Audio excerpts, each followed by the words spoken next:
ભાઈ આજે સાબિત થઈ ગયું ભાઈ, ગુજરાતની અંદર આદિવાસી વિસ્તારની અંદર નરેન્દ્ર મોદી કરતા પણ વધારે ઇજ્જત કોઈની હોય ને તો એવો એક જ વ્યક્તિ છે, આમ આદમી પાર્ટીના ધારાસભ્ય ચૈતર વસાવા. એક સામાન્ય પરિવારમાંથી આવે છે, છતાંય એમની સભાની અંદર એક ઘોડાપૂર ઉમટી પડ્યું. વિચાર કરો તમે. અને જ્યારે બીજી તરફ નરેન્દ્ર મોદીને સભા કરવી હોય તો મફતમાં બસો મૂકવી પડે છે, ત્યારે લોકો આવે છે. મફતમાં જમવાનું દેવું પડે છે, મફતમાં પાણીની સુવિધા કરીને આપવી પડે છે, ત્યારે લોકો આવે છે. અને આલીશાન મોંઘા દાઢ પ્રજાના પૈસે એ ડોમ બનાવેલા હોય, એ ડોમની અંદર આરામથી બેસવા મળે એવી સુવિધાઓ હોય તો જ નરેન્દ્ર મોદીની સભામાં લોકો આવે છે. પણ અહીંયા આપણે આજે જોયું, નહીં આલીશાન ડોમ, નહીં કોઈ જમણવાર, નહીં કોઈ પાણીની સુવિધા, છતાં પણ ચેતર વસાવાની પાછળ આદિવાસી સમાજ જે અત્યારે ગાંડા થયા છે, એક ઘોડા પર ઉમટી પડ્યું. એ બદલ હું આદિવાસી સમાજને ખૂબ ખૂબ ધન્યવાદ, ખૂબ ખૂબ અભિનંદન આપું છું. તો નથી દોસ્તો, ગુજરાતમાં ચેતરભાઈ ચાલે છે. દોસ્તો તમે કઈ પાર્ટીમાં ગયા હતા દોસ્તો? ચેતરભાઈના સભામાં કે પછી મફતનું દાબા? ને દોસ્તો જે ચેતરભાઈને દોસ્તો ગાળો બોલે છે એને દોસ્તો આ ખાસ વિડીયો ચેતરભાઈ શું બોલે એ સાંભળવાની જરૂર છે. ને તેની દોસ્તો વિચારધારા પણ બદલાઈ જશે. ખાસ દોસ્તો આ વિડીયો એવા લોકોને શેર કરજો જે મફતનું ઢૂસતા હતા.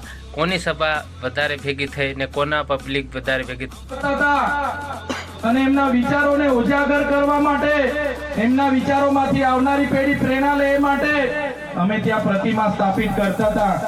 ત્યારે આ ભાજપના સાંસદ મનસુખભાઈ વસાવા, 3 જિલ્લાની પોલીસ અને એમના આરએસએસ વાળાએ આપણને ત્યાં પ્રતિમા સ્થાપતા અટકાવી દીધા હતા.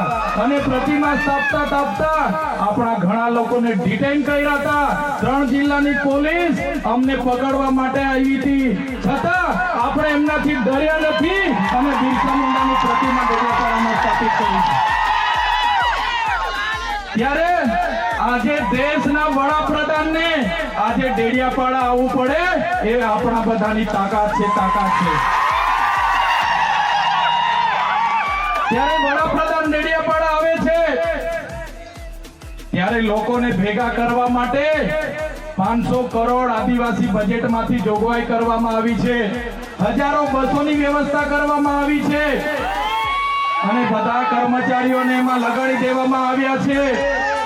આજે ડેડિયાપાડાના ગામડાઓમાં ટીડીઓ ના મળે, તલાટીઓ ના મળે એવા ગામડાઓની ગલીઓમાં આ ગુજરાતના નાયબ મુખ્યમંત્રી, એમના મંત્રીઓ, એમના સાંસદો, એમના ધારાસભ્ય ડેડિયાપાડાના ગલીઓમાં 4 દિવસથી ફરે છે. જે લોકો એસી ચેમ્બરોમાંથી બહાર નહોતા આવતા, જે લોકો ગાંધીનગરમાં પડ્યે ફટાડીએ રહેતા હતા, એ લોકોને ગામડે ફરતા કરી દીધા. એ આપણી બધાની તાકાત છે ભાઈઓ. ત્યારે નરેન્દ્રભાઈ મોદી આપણા કુળદેવી માતાના દર્શને જવાના છે. દેવમોગરા એ મહારાષ્ટ્ર, મધ્યપ્રદેશ, ગુજરાત અને રાજસ્થાનના લાખો લોકોનું આસ્થાનું કેન્દ્ર છે.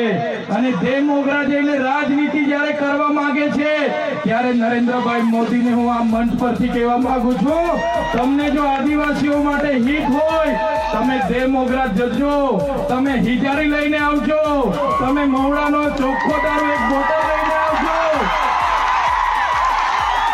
તમે એક મરઘો લઈને આવજો, એક બકરો લઈને આવજો. દર્શન કરીને એની પ્રસાદી કરીને તમે ત્યાં જ જમીને પછી જજો. ત્યારે અમે માનીશું કે તમે આદિવાસીઓના હિતેચ્છુ છો. તમે આદિવાસીઓ માટે આજ દિવસ સુધી તમે 24 વર્ષથી રાજનીતિમાં છો. આગળ મુખ્યમંત્રી હતા, હમણાં વડાપ્રધાન છો. આદિવાસીઓ આજે શિક્ષક માટે આંદોલન કરે છે, શાળા માટે આંદોલન કરે છે, નર્મદાના પાણી માટે આંદોલન કરે છે, પોતાની જમીનો બચાવવા આંદોલન કરે છે, જીએમડીસીઓ હટાવવા આંદોલન કરે છે, જીઆઈડીસીઓમાં રોજગાર માટે આંદોલન કરે છે.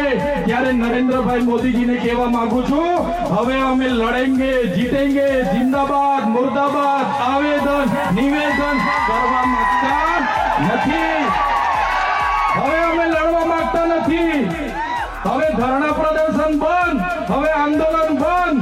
જો અમારી 5મી અનુસૂચિ, જો અમારા પૈસા, જો જો અમારી અનામત, જો અમારી 73 એની જમીનોને આવનાર દિવસોમાં જીએમડીસી ના નામે માગશો, માલસામોટ પ્રોજેક્ટના નામે માગશો, હાઇડ્રો પ્રોજેક્ટના નામે માગશો, અણુ મથકના નામે માગશો, તો અમે આંદોલન નથી કરવાના, અમે નેપાળવાળી કરવા માટે ગાંધીનગર આવવાના છે. અમે નેપાળવાળી કરવા માટે ગાંધીનગર આવીશું. તે દિવસે તમારો ને અમારો સામનો થશે, તે દિવસે ખબર પડશે ઓરિજિનલ આદિવાસીઓ કોણ છે. ત્યારે કેટલાક મીડિયાવાળા મિત્રોએ મને પૂછ્યું, તમારા ડેડિયાપાડામાં નરેન્દ્રભાઈ મોદી આવે છે, તમારું બધું પૂરું થઈ જાય. ત્યારે મેં મીડિયાવાળાને મિત્રોને કીધું, નરેન્દ્રભાઈ મોદી આવીને જાય પછી એમના મિત્ર ડોનાલ્ડ ટ્રમ્પને પણ લઈ આવજો. અમારા લોકોને ક્યાંય ફેર પડવાનો